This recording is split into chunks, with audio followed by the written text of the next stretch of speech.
So hello guys, welcome back to my blog. Guys, आज का concept है relationships. आज हम बात करेंगे रिलेशनशिप्स के ऊपर। गाइज़, मेरा ये कहना है कि रिलेशनशिप्स ब्रेक होना क्यों ज़रूरी है, आज हम इस पे बात करेंगे। तो मेरा ये पॉइंट ऑफ व्यू है, मेरा ये नज़रिया है कि रिलेशनशिप ब्रेक होना इसलिए ज़रूरी है क्योंकि हम जब किसी भी रिलेशनशिप्स में रहते हैं तो रिलेशनशिप्स में रहते रहते हम उनसे लगाव कर बैठते हैं, और वो लगाव ही जो है सबसे बड़ा प्रॉब्लम है। क्योंकि भगवान चाहते हैं कि कोई किसी के ऊपर डिपेंडेंट ना हो, मेरे को छोड़ के यानी खुद के ऊपर ही डिपेंड हो। जो ईश्वर उसके अंदर बैठा हो बस उसी पे वो निर्भर करे।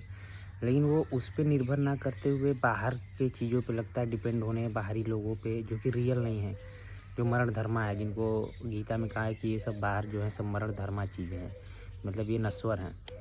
उन पे जब हम डिपेंडेंट होने लगते हैं तो भगवान उन डिपेंडेंसी को तोड़ता है, ब्रेक करता है। वो एहसास दिलाने की कोशिश करता है कि तुमको उन सब चीज़ों पे डिपेंड नहीं होना है, तुम्हें खुद पे यानी मुझ पे, अपनी आत्मा पे, परमात्मा पे, भगवान पे डिपेंड होना है। वो ये बताना चाहते हैं। लेकिन हम क्या है, मोह इतना प्रबल है, लोग कहते हैं माया बड़ी प्रबल है, माया बड़ी मजबूत है। मोह इतना प्रबल है कि हम इन चीज़ों को समझ नहीं पाते हैं, और हम फिर किसी न किसी एक दूसरे रिलेशनशिप बनाते हैं, उस पर डिपेंड करते हैं, फिर वो ब्रेक होता है। ऐसे ऐसे आप सुने होंगे बहुत लोगों के मुंह से कि मेरे 4 ब्रेकअप हुए हैं, मेरे 5 ब्रेकअप हुए, 6 ब्रेकअप हुए। जबकि उसे 1 ब्रेकअप या 2 ब्रेकअप या एक बार रिलेशन संबंध टूटा तो उसे ये समझना चाहिए कि दरअसल सत्य नहीं है। इन सब के ऊपर जो हम आशाएं रख रहे हैं, एक्सपेक्टेशन लगा रहे हैं, वो पूरा नहीं कर पाएंगे। तो उन्हें वहाँ से उनसे छोड़ के खुद के ऊपर डिपेंड यानी अपने भगवान के ऊपर, अपने इष्ट के ऊपर डिपेंड होना था, बट वो नहीं हो पाए। तो जब तक वो इन चीज़ों को समझते नहीं तब तक वो भगवान रिलेशनशिप बनवाता है, तोड़ता है, बनवाता है, तोड़ता है, बनवाता है, तोड़ता है। ऐसे ही एक क्रम लगा रहता है जब तक उसकी बुद्धि खुले नहीं।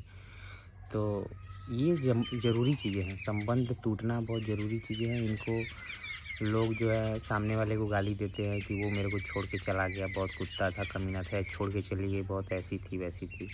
उनको गाली देने की बजाय हमें खुद के अंदर झाँकना चाहिए कि हम लोगों ने उनसे एक्सपेक्टेशन रखी ही क्यों, कि वो हमारे साथ लाइफ टाइम रहे।